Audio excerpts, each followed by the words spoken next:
Hi friends, రైతులకు నమస్కారం. మీరు చూస్తున్నది ఇది క్యాటై ఫ్రూట్ అండి. ఇది క్యాటై ఫ్రూట్ అంటారు దీన్ని. చాలా స్వీట్గా ఉంటాయి. వైట్ కలర్ పళ్ళు అనమాట అండి, చిన్న పళ్ళు. సెమీ సీడ్, డైరెక్ట్ సన్లో కాకుండా సెమీ సీడ్లో పెంచుకోవాలి. ఇదిగోండి ఈ రకంగా గుత్తులు గుత్తులుగా వైట్ పళ్ళు కాస్తాయండి. ఇదిగోండి పిండి దశలో అయితే ఇలా ఉంటుంది. ఈ పిండి దశలో ఉన్నాయండి. ఫ్లవరింగ్ అయితే ఓపెన్ అయిన ఫ్లవర్లా ఉంటుంది. మొగ్గలుగా ఉన్న ఫ్లవర్ అయితే ఇలా ఉంటాయి అన్నమాట అండి. ఇది క్యాటై ఫ్రూటు.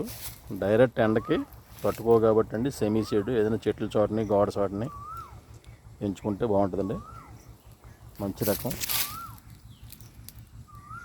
దీన్ని క్యాటై ఫ్రూట్ అంటారండి. ఇది సప్తగిరి నర్సరీ, కడియం ప్రాంతం, రాజమండ్రి లోకల్. మా ఫోన్ నెంబర్ ఈ వీడియో కింద పెడతామండి. ఫోన్ చేసి మాట్లాడవచ్చు.